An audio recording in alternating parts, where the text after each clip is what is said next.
Hello, TikTokers. I wanted to share my story with you, whether or not you're interested or care about Donald Trump suing BBC Panorama, because there's something that's more than these two entities that I want to share with you, and I just hope you find it interesting, for want of a better word.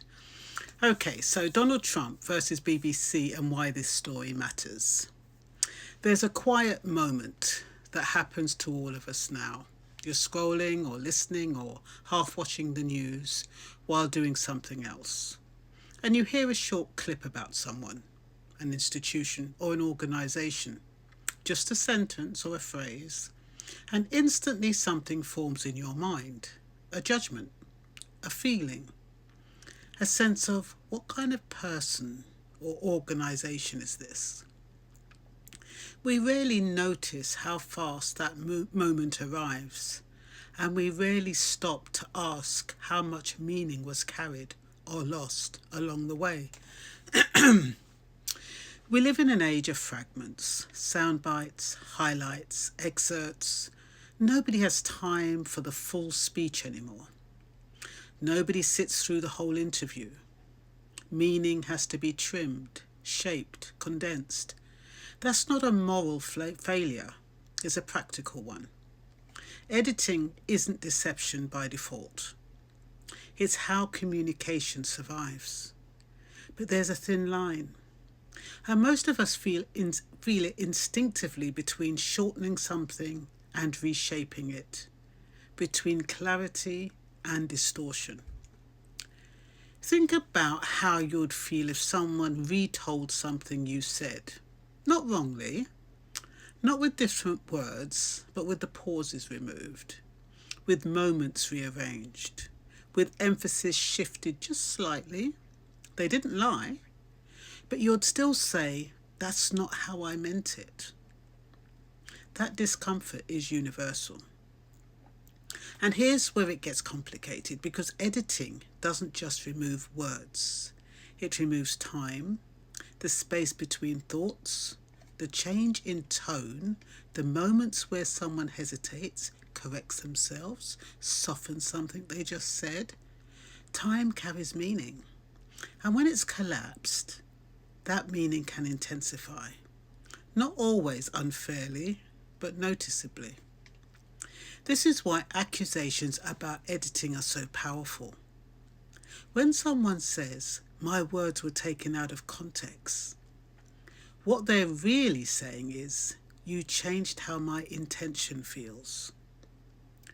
That's not always something you can point to on a transcript, because it lives in the rhythm, in sequence, in the difference between then and now. You might have noticed, especially lately, that public disputes about language have become more emotional. Words like misleading, deceptive, malicious. Those words don't just question accuracy, they question trust, and trust is fragile. Once it's shaken, people stop asking what is true, and they start asking, who's against me? Institutions respond to this kind of challenge in a very particular way. They talk about process, guidelines, editorial standards. It can sound cold, even evasive, but what they're really saying is, we didn't intend harm. We followed the rules. Individuals, on the other hand, speak in emotion. They talk about how something felt, how it landed, how it wronged them. And when those two languages collide, it's rarely satisfying to watch. This week's front page news about Donald Trump and BBC's Panorama documentary sits right in that collision. But if we say at the level of personalities we miss the deeper point, if we stay at the level of personalities, we miss the deeper point, because this tension doesn't belong to politicians or journalists alone. It belongs to all of us. Every time a video is clipped and shared, every time a headline shapes our opinion before we read a word, every time something feels true because it aligns neatly with what we already believe. We are all living inside edited reality now, and that means we all carry a little responsibility not to mistrust everything, but to slow down our certainty. The hardest thing today isn't spotting an outright lie. It's recognizing when the truth has been compressed just enough to tilt it. Not enough to be false, but enough to feel different. So maybe the question isn't, who's right in this dispute? Maybe the better question is, how much meaning do we lose when everything has to be fast, sharp, and certain? And what does that cost us? Not politically, but humanely. Because when we stop noticing how meaning is shaped, we stop noticing how we are shaped with it. And that's something worth pausing over, long after the headlines move on. So I hope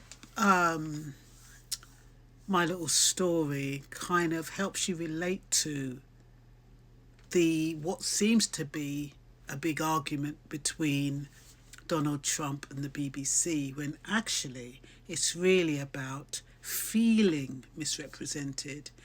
It's about following guidelines. It's about one part being emotional, the other part being rational. It's about whether or not meanings change depending on how you frame something. And like you said, we've all done it. You know, they call it silent whispers or something whispers, where something starts off one way. By the time it's gone to 2 or 3 people, it's turned into something else.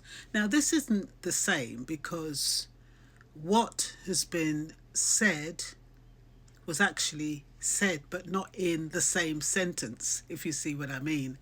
And it's whether or not that interpretation of what was said has been made clear. And yeah, it is a tricky one. It's a very, very tricky one, because editors and broadcasters, they do have editorial license, not to change the script, but they do have editorial license to compress, as long as it doesn't change the overall meaning. So I'm going to leave it there before I talk myself into a little tizzy that I can't get out of. And yes, I hope you found it interesting. And that's all for now. Take care. Bye-bye now.